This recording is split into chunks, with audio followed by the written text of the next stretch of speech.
अस्सलाम वालेकुम dear students. आज हम पढ़ेंगे unit number 9 heat and energy.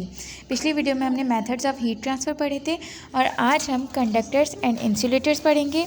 दूसरा टॉपिक हम पढ़ेंगे how a green house traps heat और तीसरा हम पढ़ेंगे thermos flask. Let's start with conductors and insulators. What are conductors? Conductors क्या होते हैं?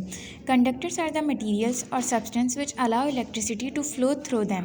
कंडक्टर्स वो मटीरियल होता है जो किसी भी सब्सटेंस में हो और वो इलेक्ट्रिसिटी को अलाउ कर दे फ्लो करने के लिए।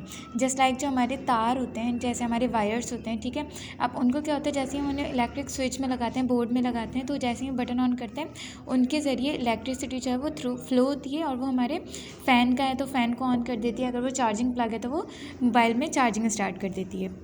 They conduct electricity because they allow electrons to flow easily inside them from atom to atom. Also, conductors allow the transmission of heat or light from one source to another. अच्छा, अब इसमें आपको क्या बताया हुआ है कि ये इलेक्ट्रॉन्स को अलाउ करते हैं ताकि इलेक्ट्रॉन्स जो है वो फ्लो करें ईजिली अपने अपने एटम्स के अंदर, जिस तरह इलेक्ट्रिसिटी ताकि आगे कंडक्ट हो जाए। और कंडक्टर्स जो होते हैं वो अलाउ करते हैं ट्रांसमिशन ऑफ हीट और लाइट एक सोर्स से दूसरे सोर्स में। Metals, humans, earth and animals are all conductors. इसमें जो आपको तमाम चीज़ें बताई हुई ये सारी कंडक्टर्स हैं। This is the reason we get electric shocks, ठीक है। अब जो हमारा अर्थ है, ह्यूमन्स है, मेटल्स है, ये सारे जो है वो कंडक्टर्स हैं। इनके ज़रिए हमें इलेक्ट्रिक शॉक्स आराम से लग सकते हैं। अब कोई खंभा है, अगर बारिश हुई हम उस पर हाथ लगाएंगे तो क्या होगा, हमें करंट लगेगा।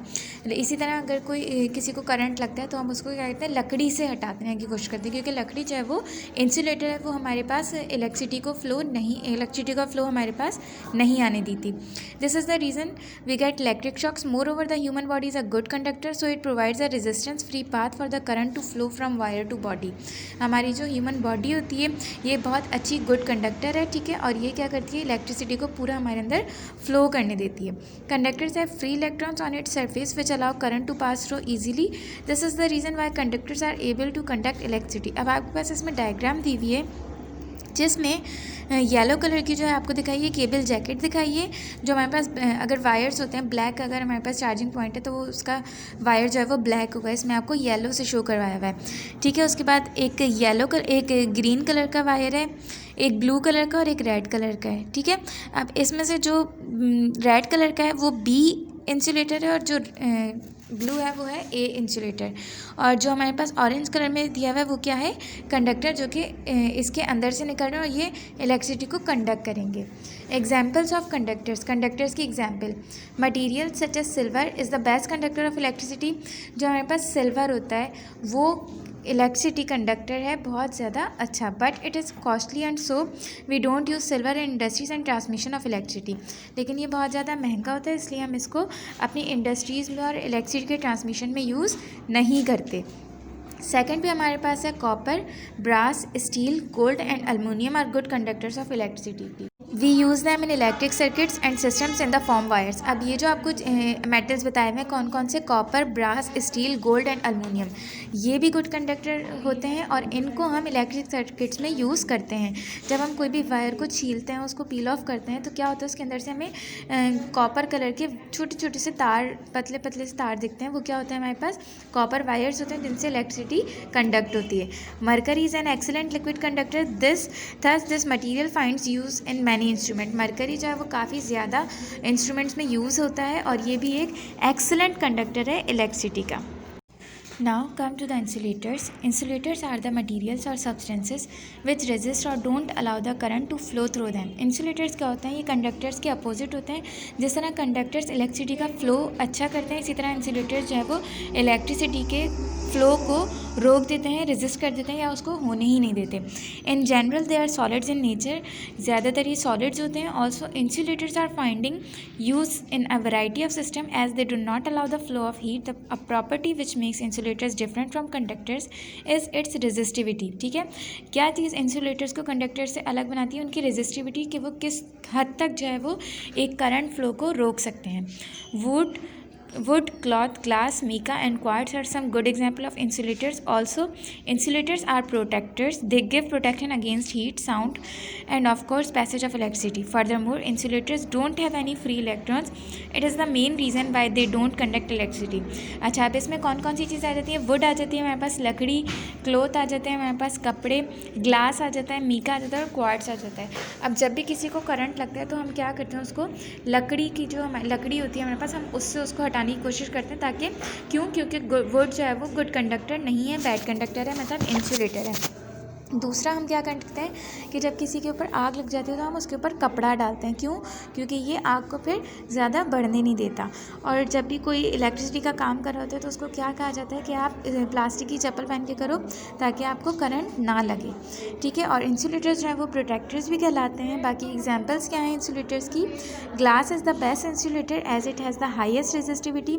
ग्लास जो है वो सबसे बेहतरीन इंसुलेटर है क्योंकि इसकी रेजिस्टिविटी बहुत हाई होती है। नंबर 2 है plastic is a good insulator and it find its use in making a number of things. Plastic भी गुड इंसुलेटर है और इससे काफ़ी चीज़ें बनती हैं। रबर एक कॉमन मटेरियल है जो कि टायर्स वगैरह को बनाने में यूज़ किया जाता है, ठीक है। क्यों? क्योंकि ये एक गुड इंसुलेटर है। नेक्स्ट टॉपिक है हमारे पास how a green house traps heat. Greenhouse किस तरह हीट को अपने अंदर एब्जॉर्ब करके रखता है। Green house traps in heat in the same way that the earth's atmosphere does. Green house अपने अंदर हीट को इसी तरह ट्रैप करके रखता है जिस तरह हमारा जो अर्थ है वो एटमॉस्फेयर को अपने अंदर ट्रैप करके रखता है। Sunlight passes through the glass of the green house, gets absorb by the plants and the green house floor and converts to heat. अच्छा, अब होता क्या है कि जो सनलाइट होती है वो ग्लास के थ्रू पास हो जाती है ग्रीन हाउस के अंदर और वो सारी एब्जॉर्ब हो जाती है प्लांट्स में और जो हमारा ग्रीन हाउस होता है उसके फ्लोर पर, और फिर वो कन्वर्ट हो जाती है हीट में।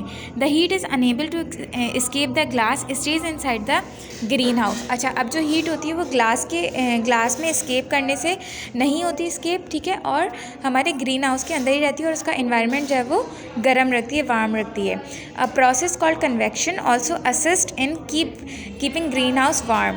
अच्छा, अब वो जो हीट है वो अंदर ही रहेगी ग्रीन हाउस के और वो उसको गर्म रखेगी। और ये जो प्रोसेस है ये कन्वेक्शन कहलाता है। मैं आपको पढ़ा चुकी हूँ इसके बारे में, ठीक है, जो कि ग्रीन हाउस को गर्म रखने में हेल्प करता है। Since warm air rises, the air on the bottom of the greenhouse that has been heated by sunlight absorption rises to the top and pushes the cooler air there to the bottom. This cooler air is then heated by continuing absorption of sunlight and the process repeat itself। अच्छा, अब होता क्या है कि जो warm air होती है वो ऊपर हो जाती है और जो कूल एयर होती है वो नीचे जो है वो हमारी सरफेस पर आ जाती है। और जो हीट है जो एब्जॉर्ब की होती है हमारी उसने ग्राउंड में जो हीट एब्जॉर्ब हुई होती है वो उस कूलर एयर को जो है वो हॉट कर देती है, गर्म कर देती है, जिसकी वजह से वो एक प्रोसेस में रहती है, एक रिपीट करती रहती है अपने आप को और वहाँ का जो एटमॉस्फेयर है वो गर्म रहता है। This is why green houses are warmer than the outside during the day. इसलिए ग्रीन हाउस जो है वो गर्म होते हैं बाहर के एटमॉस्फेयर से। तो ये है कि वो कब विंटर टाइम में भी वो गर्म ही रहते हैं। And also why they retain heat during the night, और वापस जो वो जब उनकी हीट है वो वापस से दोबारा अपने नाइट टाइमिंग में वो यूज़ कर लेते हैं। नाउ और next topic is thermos flask. अच्छा, थर्मस फ्लास्क जो है वो एक डिवाइस है जो कि एक टेम्परेचर को एक नॉर्मल रखने में हेल्प करती है, ठीक है, बैलेंस करने में हेल्प करती है कि अगर आपने उसमें कोई चीज़ ठंडी डाली है तो वो उसके अंदर ठंडी ही रहेगी और अगर आपने उसके अंदर कोई गर्म चीज़ डाली है तो उसमें गर्म ही रहेगी। थर्मस फ्लास्क जो है वो डबल वॉल ग्लास बॉटल पे कंसिस्ट होता है, ठीक है, जिसके अंदर वैक्यूम होता है 2 वॉल्स के दरमियान में। आपको इस डायग्राम में भी दिख रहा होगा कि आपके बीच में जो है वो वैक्यूम है, किसके बीच में? कंटेनर और बाहर की जो आपकी लेयर है, आउटर लेयर, उसके बीच में वैक्यूम है, ठीक है। The inner sides of the walls are shiny. जो इनर साइड्स होते हैं अंदर की तरफ है वो शाइनी होता है। The mouth of bottle is closed with a cork और प्लास्टिक स्टॉपर, ठीक है। जो ऊपर हमारा जो कैप होता है वो किस चीज़ का होता है? या तो वो स्टॉपर होता है उस पर या कोई कॉर्क लगा हुआ होता है। The glass bottle is fitted into a metallic और plastic container. Heat can not enter और leave the flask due to the vacuum. Vacuum की वजह से जो आपकी हीट है वो बाहर से अंदर नहीं आ पाती या बहुत ज़्यादा कम मिकदार में आती है, ठीक है। हीट जब उसको एंटर नहीं कर सकती। The shiny surface reflects the heat waves, anything inside the flask will remain hot और cold for a long time. जो भी चीज़ आपके उस फ्लास्क के अंदर होगी वो ज़्यादा देर तक या तो ठंडी रहेगी या फिर गर्म रहेगी।